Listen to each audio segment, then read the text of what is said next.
Bienvenidos a este episodio. Este episodio está sumamente atractivo. Hoy estoy acompañado de grandes personas acá que vienen desde Suecia, ¿cierto, profe? Sí. El profe Andrés es el representante para Costa Rica de lucha vikinga ¿verdad? Que es el de Glima, ¿ok? Esto es básicamente un arte marcial que viene desde los países nórdicos, ¿verdad? Ok. Por primera vez se va a celebrar el Mundial en Costa Rica. Fuera de Escandinavia. Ok, esto es muy bonito porque el país es quien está encargado de hostear este evento tan incluso, ¿verdad? Hoy vamos a tener a estos invitados, vamos a hablar porque tenemos el campeón de Suecia, tenemos realmente el encargado, Lars es como el encargado de la Federación Mundial. Yo soy el encargado de la Federación Mundial. Ok.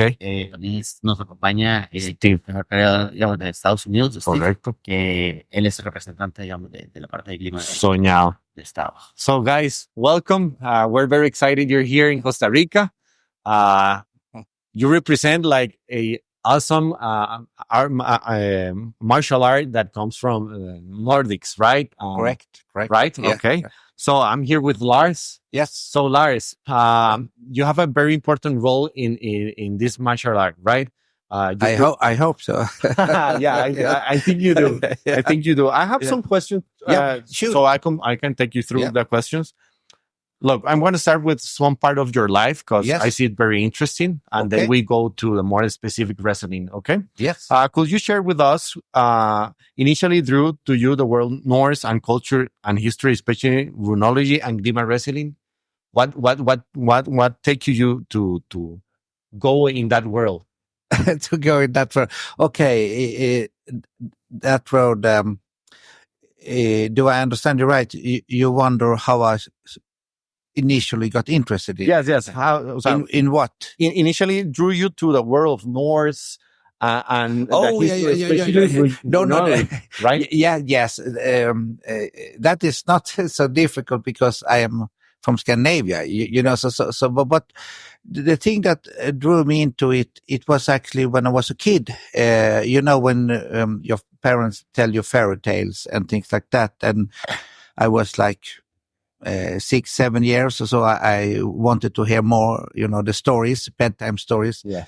And one evening my father said, we have actually read these stories many times, and I don't have any new, but I said, but I want to hear a new story before I went to bed.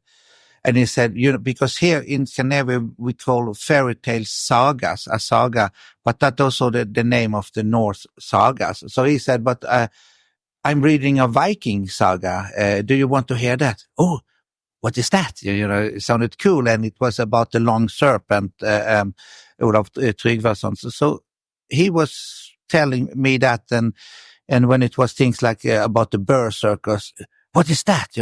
They were so strong. So if they couldn't find anybody to fight, they would go to a tree and rip it up. Oh, wow! That sounds super cool. There is nothing of that in the stories. But he knew a lot about Viking cultures. So that was what started me interested. And yeah. That's awesome. Yeah, it's a great memory. Okay, you have been the author about 30 books or more, right? So on 33 to be 33. Yeah, that's great. Yeah.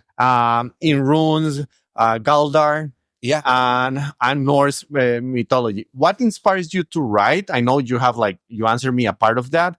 And what is the message do you want that readers take away from your work? Okay, I first start with the first, and then you have to repeat the second. So go ahead. I focus on that. What made me start writing? It was actually that I started. I started as a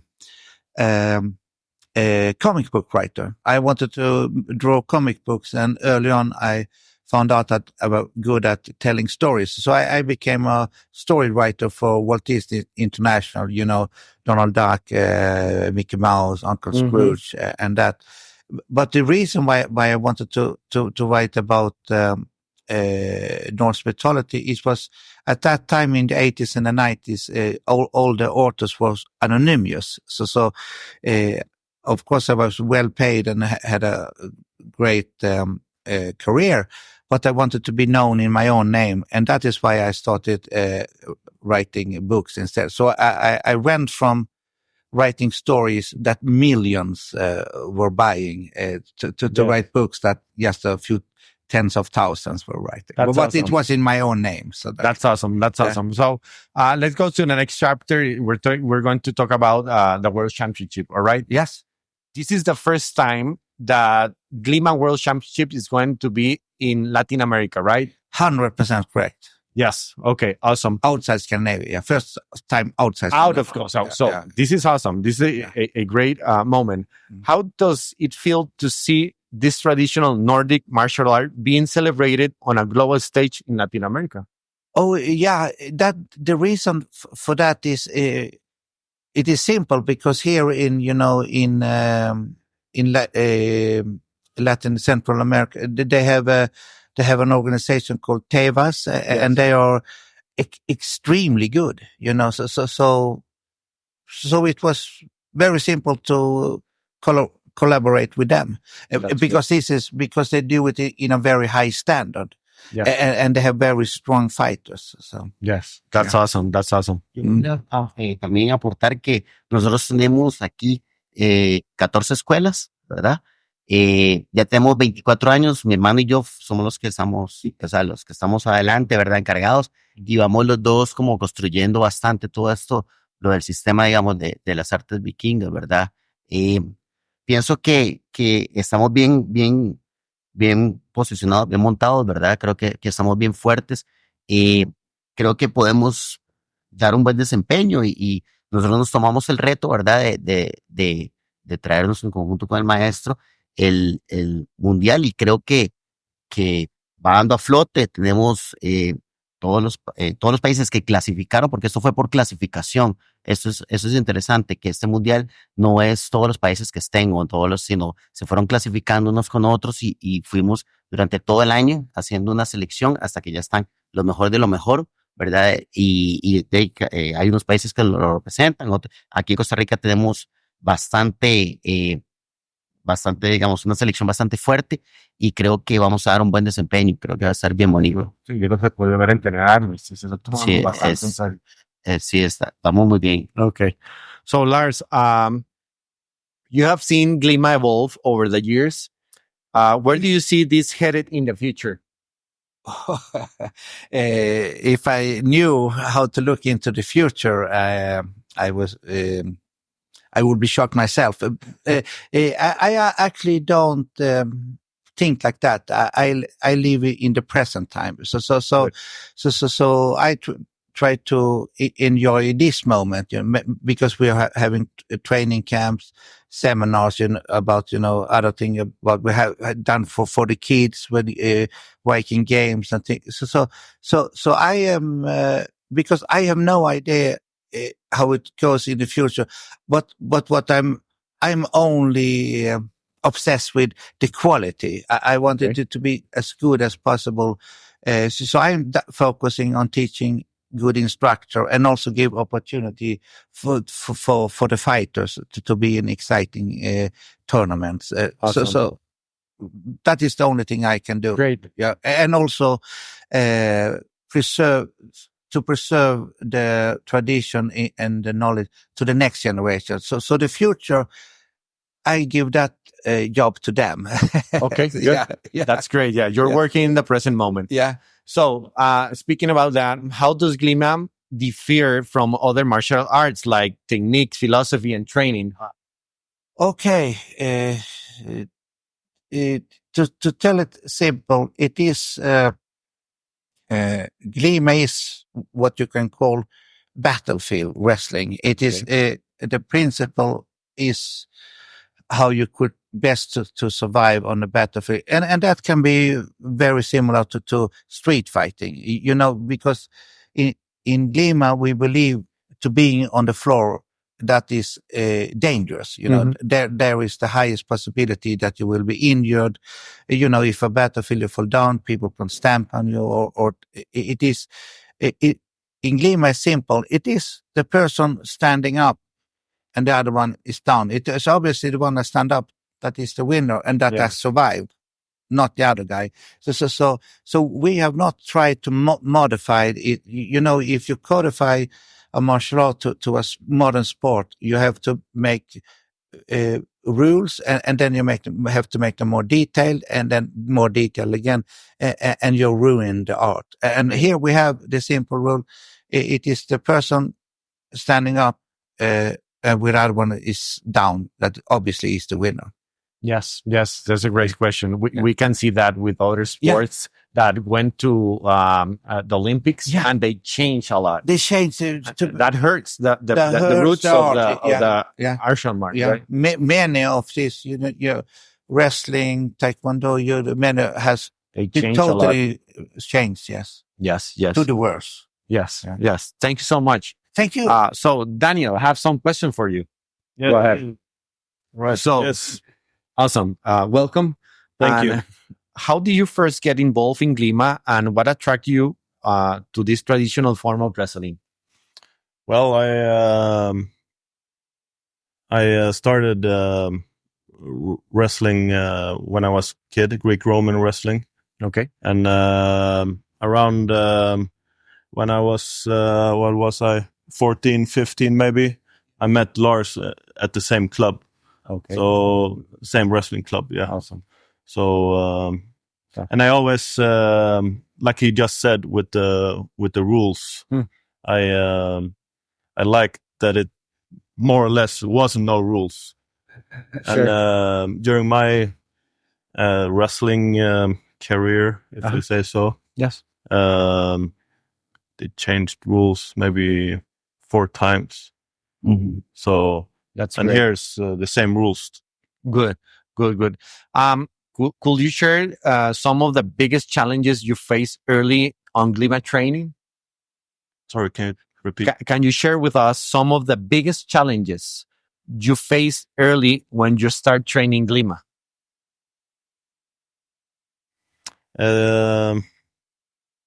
I would say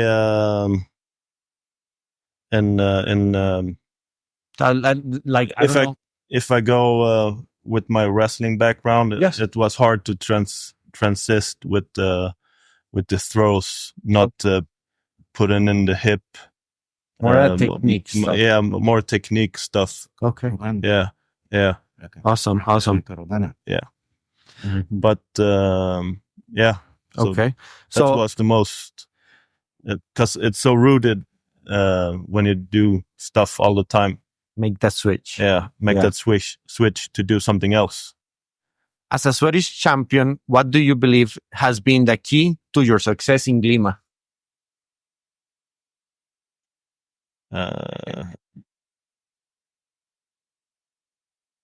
Yeah, I would say when I set my mind on something, like competition-wise, even if it's playing a game board with my niece or something, I want to win. You're very competitive. Yeah. So good. Yeah. That's great. But okay. I'm humble. Good. Yeah. That makes you a great warrior yourself. Yeah. Okay. Could you share with us like a glimpse of your training regimen leading to this World Championship? Well, I half the year I live off grid in Spain, so it's been a lot of farming. Okay, good. And but I've been training in Malmö in Sweden. Okay. More, where we both live. Awesome. Yeah. Awesome. So, do you have like any expectation of this championship, World Championship? Any goals? Like I said, you came here to win. Yeah, I want to win. Good. Okay. That's great. Yeah, that's my goal is always to win. That's great. That's great. Yeah. Thank you for sharing. Thank you. So, Steve. Awesome. Welcome. Steve is from the United States, right? That's correct. Steve, so let's talk about how do you get involved in Glima? Well, I started out as a wrestler when I was young. Okay. I met an adrenaline junkie friend of mine, got me into jiu-jitsu. So I excelled in that pretty quick. Then my sensei had met a man that had an old tradition that needed to be brought off into the world and expanded. And so we tried Glima. And then I started meeting with Lars, the master here. And that's history. We just took it off and just kept going. So with the background of jiu-jitsu and this wrestling, do you have like any challenges to make like David that changing the technique, or how was that making that switch? It was actually quite easy because we were trained in traditional stand-up Japanese jiu-jitsu. Oh. And this kind of falls into that, where it's a lot of just, let's get them down to the ground quick. Yes. And be over them and technique. And Awesome. that's what it's involved in. Yeah. Awesome. How long have you been doing Glima? Like, I have been doing this with my sensei for about 6 years. oh, that's a lot. Okay. Awesome. Any expectation for this championship? I expect a big challenge. The Costa Ricans, the Chileans, and every competitor, I believe, is going to be very tough. It makes me very excited. That's great. love to see their style and how they're going to compete. So That's great. but again, I'm here to win. Awesome. I love it. So guys, do you think like the weather is going to be a challenge for you because you're more used to for a cold weather? I believe that, right? Yes. Lars, I don't know. David? Yes, we would have preferred that it was more snow here. Yeah. Okay, good. Entonces, Yeah, it yo rains soy a lot. persona así que yo lucha. De hecho, me preguntaron varias gente me ha preguntado de todas partes del mundo que si el torneo, que qué pasa si está lloviendo. No, continúa. Y de hecho, de eso se trata, ¿verdad? Que Claro. nuestro evento, esa es la idea de nuestro evento, que el torneo sea totalmente al aire libre y si llueve, no llueve, todo continúa. Yes, like Andres said, like if it rains, it's gonna be more challenge for sure. Like wrestling over there and the sand and all that kind of stuff. The weather in Spain that you said like where you were training in Spain, like it's very different from here, or how was Spain? Like were you preparing in what kind of weather? There is most year it's very warm, Okay. dry heat. I live up in the mountains. Oh, okay. Yeah, Good. So So you're ready. what? You're ready to. Yeah. It can be warm. It can be cold. Awesome. It's gonna be the same weather for everyone that competes. So Sure. it's Okay. yeah. Thank you. Andrés, ¿hay algo más que quieras agregar? Conversar un poco de todo lo que hemos hablado. Pienso que para Costa Rica esto es una experiencia muy bonita. Creo que tenemos un equipo bien fuerte. Espero que logremos, igual que todos, obtener unas medallas, ¿verdad? Creo que para mí, para mi hermano, fue el mejor reto que hemos tenido lograr hacer un mundial. Eso es algo impresionante, claramente, pues con la ayuda de toda la organización de Lars, ¿verdad? El maestro, todo. Pero sí, en sí, hacer el mundial ha sido una experiencia increíble. Recibir a la gente, preparar todos los tours, todas las cosas de toda la logística, fue increíble, la verdad, fue un reto súper emocionante. Por el momento vamos muy bien, espero en Dios que todo salga como está planeado, ¿verdad? Que todo el itinerario y todo se logre como estamos. Igual estamos con plan B, plan C, plan hasta H, todo por si acaso, ¿verdad? Pero sí, vamos bien. Creo que todos están muy bien preparados. La gente de otros países estuvo entrenando con la gente de Venezuela, con la gente de Chile, y está muy bien. O sea, creo que todos tienen cada quien tiene sus raíces de otros sistemas, de lo que sea, pero igual todos tienen un nivel muy fuerte. La verdad es que creo que va a estar muy bonito. Espero que todos lo logren ver. Hemos estado haciendo varios seminarios a lo largo del país, ¿verdad? Dando a conocer primero el arte y también enseñando, ¿verdad? Más o menos toda la logística del evento. Vamos bien. Creo que va a estar muy bien. No, es un gran mérito, sinceramente, que hayas podido traer algo que viene desde Escandinavia y traerlo y hacerlo lograr que todos tengan una aceptación, ¿verdad? Sí. Claro, me ayudó un montón. Costa Rica es tan turístico, ¿verdad? Sí, Que todo el mundo sí. está enamorado del país. O sea, Esencial Costa Rica. ¿Ves? todo el mundo lo primero que me dijo, "Man, los tours que han ido". Increíble, Qué entonces, bueno. súper lindo. O sea, Costa Rica tiene lo suyo, tiene, Claro. tiene con qué, ¿verdad? Claro, Ok, entonces, totalmente. eso es muy chido. Y eso me enorgullece un montón, en verdad. O sea, Oh, sí. estar con un país libre de todo. Y, o sea, eso me enorgullece un montón. Lars, go ahead. Yeah, I would like to add something also. Sure. So for me, what I personally think of this event, this World Championship here in Costa Rica 2024, is that we will, of course, film it because it will be. It is seldom you can see so many good Glima fighters at one place. So this is a statement in itself that to see how it actually looks when the best of the best are doing it. So for me, you talk about of the future. Yeah. That is with this event. I think it will mean a lot for the future. Yes.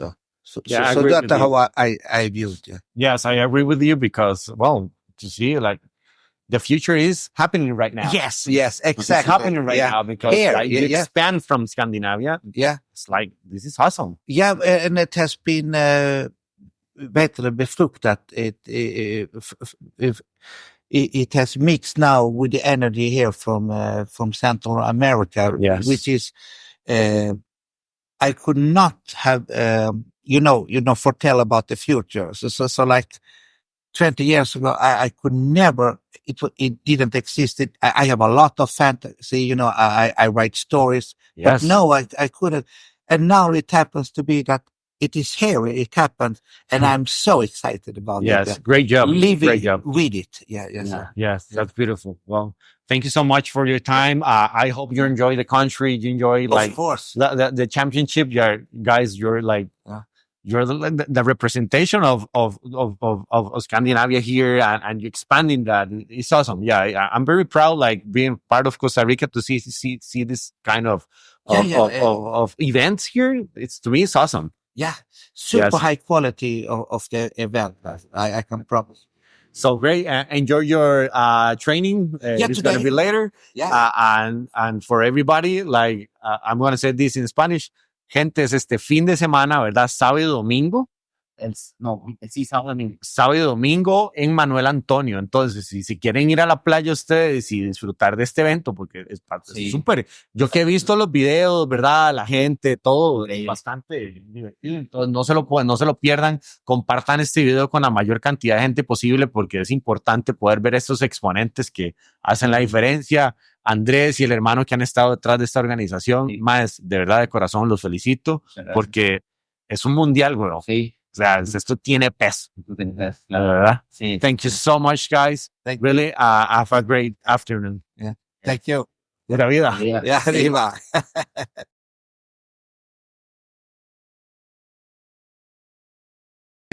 So the film, you're not filming, or Yes. yeah, okay, yes. So this is you wanted to know what a galder is. I know. I want to know. Sure. Yeah. Yes. What do you think it is? Well, I read so little bit about that, so I don't have like any expectation. Yeah, I don't go, have go. nothing. Okay, so this is like before. This is a tradition that has been survived through the Glima masters. It was used, before in dollar times in the battlefield, to actually to get extra strength, but also, of course, to scare the opponent. I love it. You love it already. Yes. Yes. Okay. So I will do. I will hold the microphone further away Okay. because it will be loud. And now, in Scandinavia, I'm also rock star. So I'm also opening metal concerts. Really? Yeah, with this. No way. Yes, with this, without amplifiers, and I'm singing louder than what they are playing. That's so cool. So that is, okay.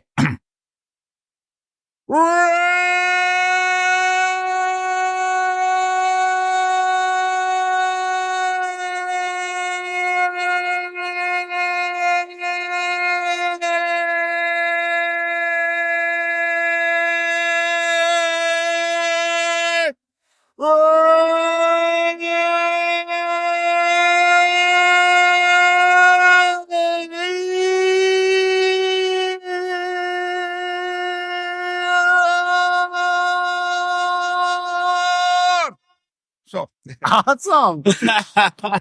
That's thank you. Okay. That is a galder. That is a gallery. Yeah. Okay. Awesome. Thank you Okay. so much for sharing. Like, this is so Yes. new for us. Yes, yes. It's so new for us. Like, Yes. we don't have this in our, sí, es muy interesante. We don't have this in other cultures. Yes, so Tiene un significado. Eso Yes, ya- yes. So before the competition, we will also do the berserker galder that has preserved in the elder Edda and Havamal. So that is a protective galder. That you go Mm. unharmed through battle, unharmed from the battle, and unharmed from all and everything. So we will not get injured. What I read a little bit is that it really works to heal, or Yeah.